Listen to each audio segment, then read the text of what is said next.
আগামীতে যদি একটি স্বচ্ছ নিরপেক্ষ নির্বাচন হয়, বাংলাদেশের অধিকাংশ মানুষের, অধিকাংশ ভোটারের সমর্থন এই দল পাওয়ার সম্ভাবনা যত বেশি উজ্জ্বল হয়েছে, তত বেশি দেখেছেন বিএনপিকে মিডিয়া ট্রায়ালের সম্মুখীন করা হচ্ছে।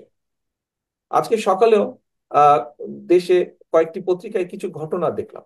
দেখার পরে কেন্দ্রীয় অফিসে আমি যখন খবর দিলাম, তারা চেক ব্যাক করে আমাকে জানালো ঘটনা ঘটেছে একরকম, পত্রিকার পাতায় উপস্থাপন করা হয়েছে আরেক রকম ভাবে।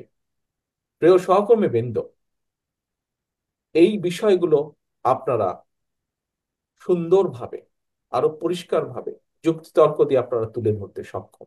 অর্থাৎ যেই কথাটি আমি বলতে চাইছি, একটি মহল বা যারা ষড়যন্ত্র করছে বাংলাদেশ জাতীয়তাবাদী দল, বাংলাদেশি জাতীয়তাবাদী শক্তির বিরুদ্ধে, একই সাথে দেশের স্বাধীনতা সার্বভৌমত্বের বিরুদ্ধে, তারা তাদের অবস্থান থেকে তাদের সাথে যে সকল মিডিয়া হাউসের সম্পর্ক আছে তাদের মাধ্যমে ঠিক 111-এর সময় যেভাবে বিএনপিকে মিডিয়া ট্রায়ালের সম্মুখীন করা হয়েছিল, ঠিক একইভাবে এরকম একটি প্রেক্ষাপট ধীরে ধীরে তৈরি করার চেষ্টা তারা করছে। আপনারা যেমন সেই সময় জনগণের কথা, স্বৈরাচারের সময় জনগণের কথা, বাংলাদেশ জাতীয়তাবাদী দলের কথা আপনারা যেমন জনগণের কাছে পৌঁছে দিয়েছিলেন, আজও আবার আপনাদেরকে সেই কাজটি করার প্রয়োজনীয়তা যে কোনো সময় থেকে বেশি। এবং এইটি আপনারা মনে হয় করতে পারবেন একমাত্র আমরা যদি সকলে ঐক্যবদ্ধ থাকি। এবং এই কাজটি শুধু আপনারা করতেই পারবেন না, আমি দৃঢ়ভাবে বিশ্বাস করি এই কাজটি সবচেয়ে সুন্দরভাবে, সবচেয়ে সঠিকভাবে আপনারাই করতে পারবেন, আপনাদের পক্ষেই করা সম্ভব।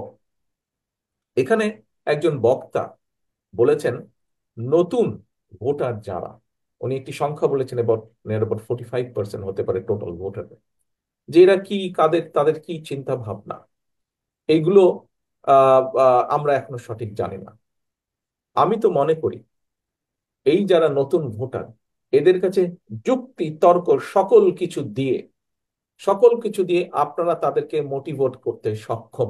আমি এটা দৃঢ়ভাবে বিশ্বাস করি। আপনারা যারা আমাদের জাতীয়তাবাদী শক্তির অনলাইন অ্যাক্টিভিস্ট আছেন, দেখুন, খুব এক বাক্যে যদি বলতে হয়, দেশ স্বাধীনের পর থেকে এই মুহূর্ত পর্যন্ত বাংলাদেশে সংস্কার বলতে, অথবা মানুষের এবং দেশের জন্য ভালো কিছু বলতে, সেটি আপনি স্বাস্থ্য খাত বলুন, সেটি আপনি কৃষি খাত বলুন, খাদ্য উৎপাদন বলুন, শিক্ষা বলুন, ইন্ডাস্ট্রি বলুন, আমরা বেকার কর্মসংস্থান বলুন, বিদেশে কর্মসংস্থান বলুন, আমরা যেভাবেই যেটি বলি না কেন, লোকাল গভর্নমেন্টকে শক্তিশালীকরণ বলুন, প্রত্যেকটি ফ্যাক্টস অ্যান্ড ফিগার, ডাটা দিয়ে প্রমাণ করে দিয়ে দেওয়া যাবে যে বাংলাদেশ জাতীয়তাবাদী দল যতবার জনগণের সমর্থনে দেশ পরিচালনার সুযোগ পেয়েছে, এই সকল প্রত্যেকটি বিষয় বাংলাদেশ জাতীয়তাবাদী দল তথা বিএনপি সবচেয়ে বেশি অবদান রেখেছে, রাখতে সক্ষম হয়েছে।